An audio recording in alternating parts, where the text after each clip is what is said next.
Le PSG est champion de France. Tout le monde s'en bat les couilles. Oh là que c'est incroyable. Ça fout encore plus la haine. Que ce soit une équipe qui s'est même pas fêté des titres. Regardez les gars, le PSG, ils ont été champions de France. Ils sont arrivés dans les vestiaires, ils ont fait atchik atchik atchik, aïe aïe aïe, atchik aïe, atchik aïe. C'est tout les gars. Voilà. C'est comme ça qu'ils fêtent un championnat. Atchik atchik aïe aïe aïe. Voilà. Hip hip hip, hurrah. Hip hip hip, hurrah. Voilà incroyable. À Paris, il y a plus de klaxons dans les bouchons que de klaxons quand ils sont champions. Voilà que c'est la vérité, les gars. C'est écœurant. Ah, mais c'est un truc de fou. Il faut que toutes les équipes de Ligue 1, on se remet en question. Voilà.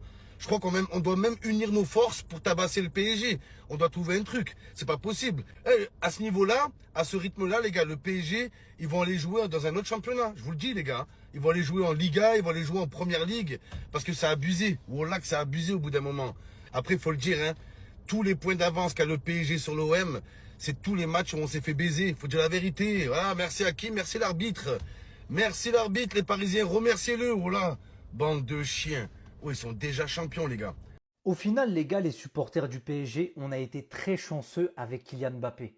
Et au final, je souhaite toute ma force aux supporters du Real. Je vais vous expliquer pourquoi. Parce que Kylian, quand on regarde bien sur ses 7 ans au PSG, il nous a pourri la vie réellement sur ses 2 dernières saisons, la 22-23 et la 23-24. Même si avant ça, il y avait eu un ou deux épisodes, un trophée UNFP, je veux plus de responsabilités, Tourelle qu'il sort, il insulte Thomas Tourelle. Mais on va dire le gros des dramas de Mbappé, c'était les 2 dernières saisons. Donc sur 7 ans, en vrai de vrai, ça va. Au final, on s'en sort vraiment pas mal.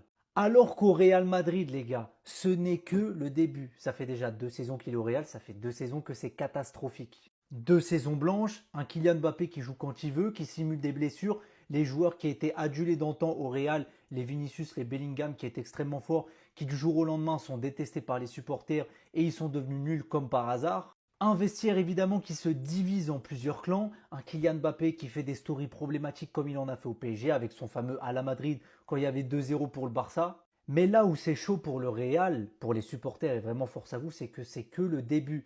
Nous au final on a eu 2 ans chaotiques avec Kylian, vous ça va être pour minimum 4-5 ans. Et ça veut dire tout ce qu'on a vécu au PSG avec Kylian, vous allez le vivre au Real, mais je pense qu'il va y avoir des nouvelles choses qu'on ne soupçonne même pas et ça va être le divertissement absolu.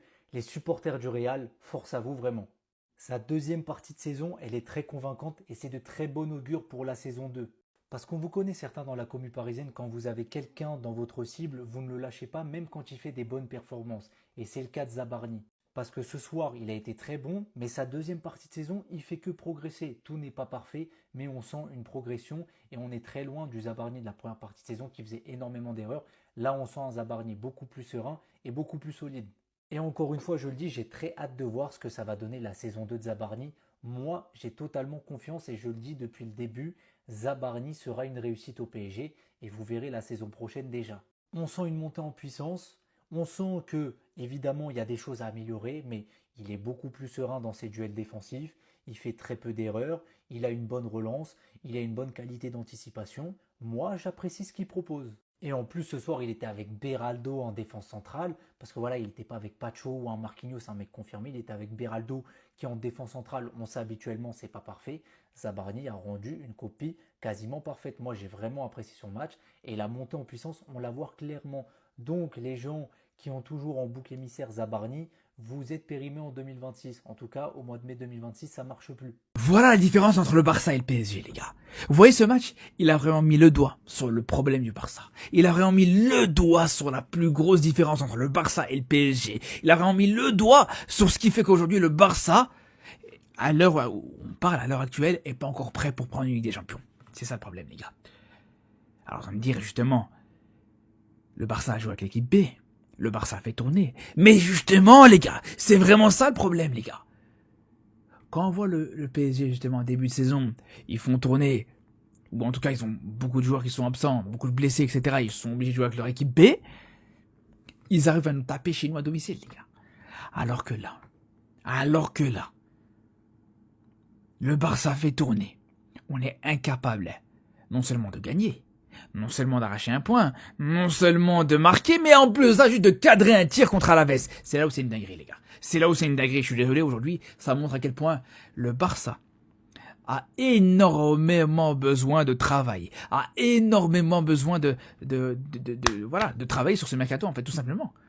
La direction du Barça aura besoin de recruter cette saison. C'est obligatoire, c'est même vital pour le club. Vous avez devant vous une preuve par A plus B que ça sert à rien de tout le temps parler de trophées dans le football. Aujourd'hui, on est rentré dans une génération, depuis 2020-2021, on parle que de trophées. À titre comparatif, 0 trophée pour le moment pour CR7 en Saudi Pro League. Neymar, il a pris 3 trophées. Alors que Neymar a disputé 7 matchs et CR7 140 matchs. Pour attention, 121 buts, un but à droite. Donc selon les Footix Flash Score, ça fait de Neymar un meilleur joueur que CR7 du coup. Et pour Cristiano Ronaldo, c'est quand même 24 passes décisives et pour Neymar, 2 passes décisives. Les gars, oui, dans le football, il faut gagner des trophées. C'est pour ça que les joueurs, ils jouent au foot. Ça, y a pas de souci. Mais il faut pas tout reposer sur les trophées. Il y a des joueurs, ils sont bidons et vous le savez très bien, ils ont gagné je sais pas combien de trophées. Et il y a des joueurs incroyables comme R9 qui a jamais gagné la Ligue des Champions, Zlatan qui a jamais gagné la Ligue des Champions, il y a Harry Kane qui a jamais gagné beaucoup de trophées majeurs, il y en a plein des cracks qui n'ont pas gagné beaucoup de trophées. Il y a Griezmann en club, il a pratiquement rien gagné. Donc les gars, jugez les joueurs de foot, jugez ce qu'ils proposent sur le terrain, jugez les grands moments, jugez le football avant de parler de statistiques, avant de parler tout le temps de trophées. Ça, c'est une mode de toujours parler de trophées avant le foot. Et le football doit être primordial. En premier, tu dois parler de ça. Plus personne va rien dire comme Désiré Doué, vous êtes choqués. Champion ou champion en gagnant contre la deuxième équipe prétendante. Au reflet de leur saison, une équipe de Lens dominatrice. Mais un PSG réaliste. Est-ce que ça nous étonne un mercredi soir? Venant du pressing de son coéquipier, qui va récupérer le ballon et ainsi projeter Kvaratskhelia, qui va littéralement venir terminer à l'effigie de son efficacité durant toute la saison. Celui-ci vient concrétiser pour le Paris Saint-Germain et ainsi signe son 23e but pour 10 passes décisives, toutes compétitions confondues. On le répétera, mais quel dommage qu'il ne soit pas dans une grande sélection. Ousmane Dembélé, c'est le joueur avec le plus de goals assists par rapport au nombre de matchs joués dans le top 5 championnat européen. Lorsqu'il y a des moments importants, le Paris Saint-Germain, comme en Ligue des Champions, continue à compter sur ces deux piliers. Ils n'étaient pas le seul aujourd'hui.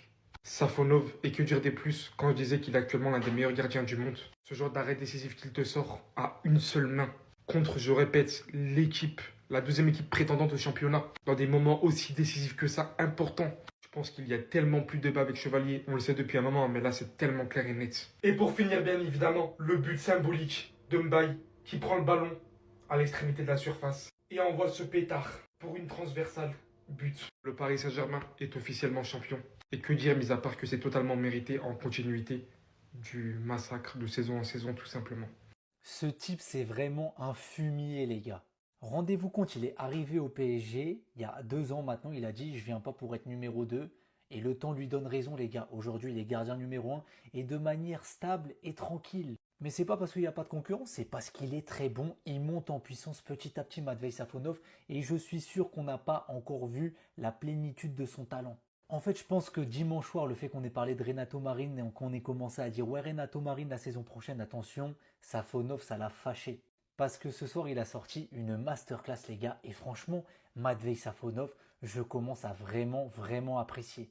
Parce qu'au final, ce gardien, il ne fait pas de bavure, il se prend pas pour je ne sais qui, son jeu au pied, il est pas top. Et il le sait, des fois, il fait des arrêts peu académiques, des relances peu académiques, mais il ne se prend pas la tête et il ne prend pas de risques. Ce qui fait qu'il fait quasiment jamais d'erreur, en tout cas dans les moments chauds, il ne fait pas d'erreur.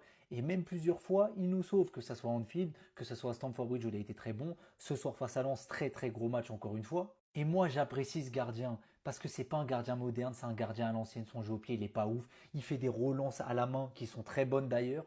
Moi, je trouve qu'il s'impose bien aussi dans ses sorties aériennes. Ça, j'aime beaucoup. Il rassure sa défense. Et surtout, quand c'est chaud pour son équipe, il ne tremble pas, il ne fait pas de boulettes. Et ça, j'aime trop. Matvei Safonov, les gars, ça peut vraiment être une des belles histoires du PSG de ces dernières années, réellement. La liste de Deschamps aurait fuité pour le mondial. Et croyez-moi les gars, je suis énervé. Je suis énervé parce qu'il y a une putain de dinguerie. Info à prendre avec des pincettes bien évidemment. Et d'ailleurs, si tu sais pas où regarder les matchs de foot ou des séries, des films, tout se passe ici. T'as moins 10% avec le code MARC10. Regarde la bio, je l'ai identifié.